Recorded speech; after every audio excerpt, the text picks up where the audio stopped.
It's February 17th, 1972, and another remarkable event is about to be uncovered by Arion, Rebecca, and Olly, the Retrospectors. 15,007,033 was, astonishingly, the amount of Model Ts that had rolled off the production line at Ford between 1908 and 1927, the world's most popular car ever, until today in history in 1972, when the 15,007,034th Volkswagen Beetle was made, thereby breaking the record and becoming, for a time, the biggest selling motor vehicle of all time.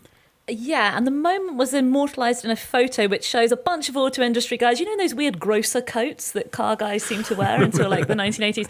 They're standing around a Volkswagen Beetle, it's decked out in flowers, and I know the point is, this is the moment the Volkswagen Beetle has become the best-selling car, beating the Model T, but it is funny seeing them all under a big sign that reads 15,007,034. It seems like such a random number outside of context.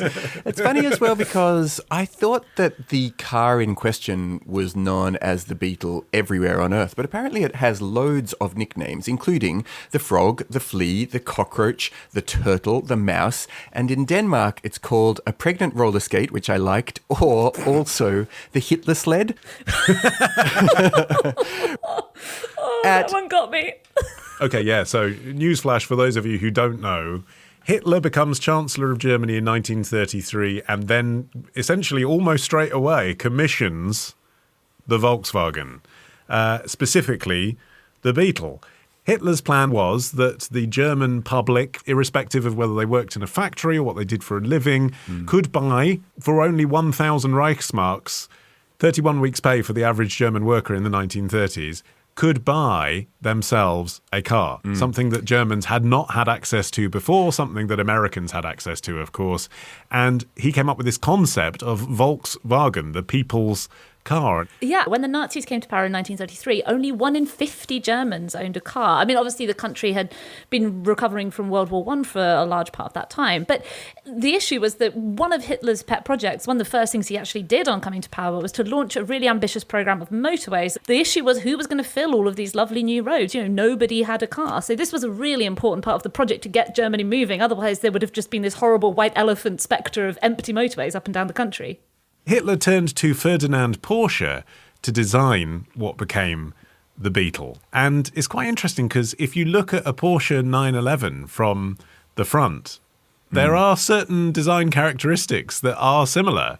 And, there's such different cars in the popular imagination, aren't they? But they do have that kind of cutesy lamps that look like eyes thing going on in both cases. Yeah.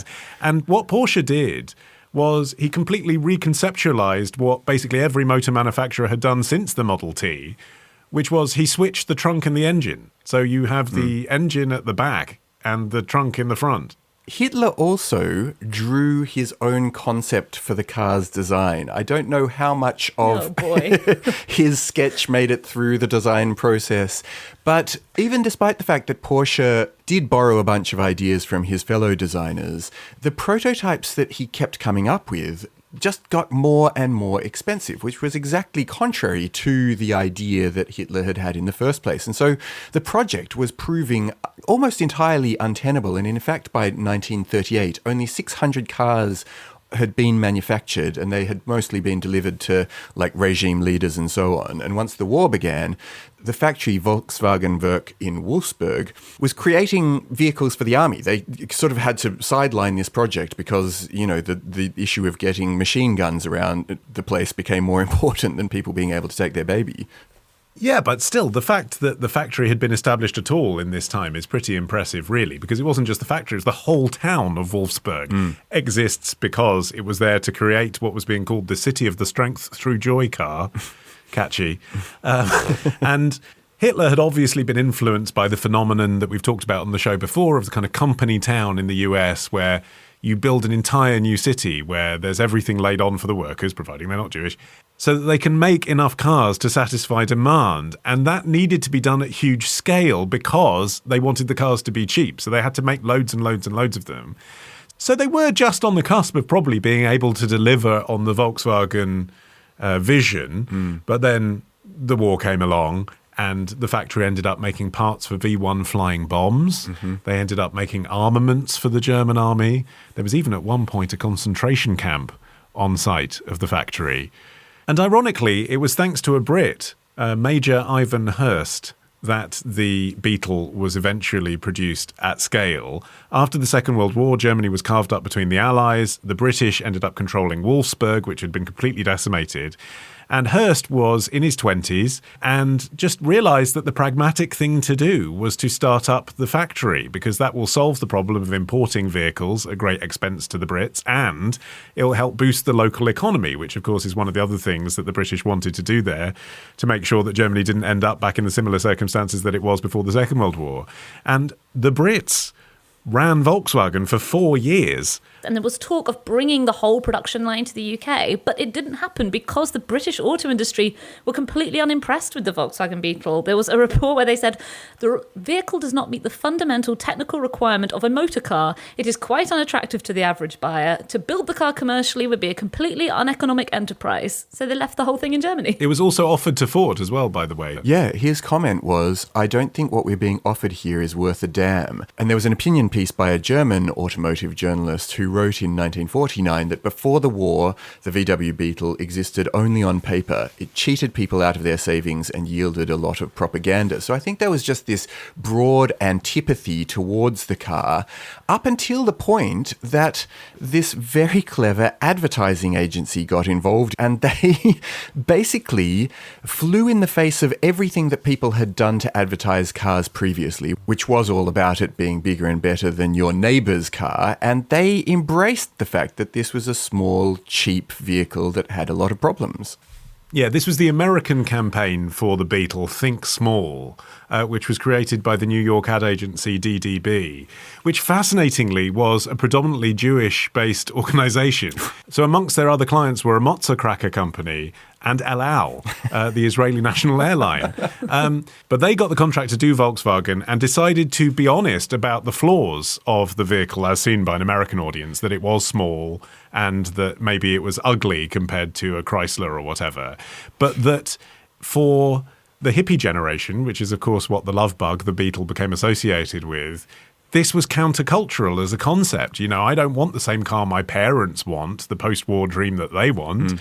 I want a car that's just practical and small and isn't the American dream. Obviously, they didn't emphasize the Nazi origins. I'm going to pack this off when I go to college or Woodstock or whatever. And it got a whole second market, you know, amongst hippies. Yeah, I mean, it was just in time to capture that quirky 1960s spirit that, you know, people were in the mood to embrace what was being portrayed as this goofy little car, which was great, really, because not only was it leaning into the supposed flaws on, you know, in the American market of a car like the Beetle, but also, as you mentioned, the whole Nazi thing. What better way to erase that connection by being like, look, it's a cute little underdog car. Like it looks adorable. It's got eyes. Its name is Herbie, and it's a love bug, and it has nothing to do with Nazi Germany. So, I mean, did you know that The Love Bug got 3 sequels? I knew one. I knew there was Herbie Rides Again. Yeah. There was also Herbie Goes to Monte Carlo. Yeah, seen it.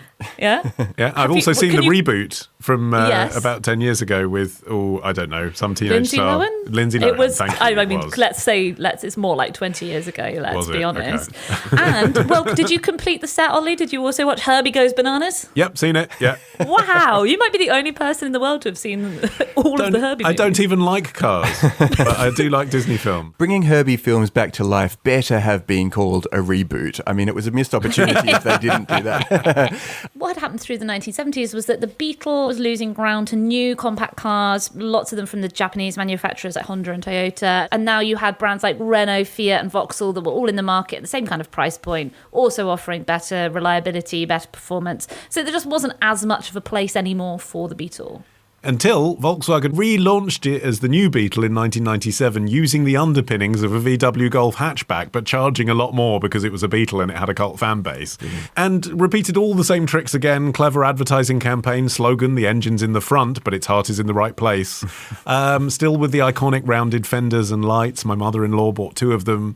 And that managed to steady the ship for another decade or so, although they did finally cease production of the new Beetle in 2019. Was that when they unveiled the Hitler-led campaign? Tomorrow. He was executed by being drowned in a butt of his favourite tipple, Malmsey wine. Ditch the ads and get a Sunday episode when you join Club Retrospectors. Patreon.com/Retrospectors.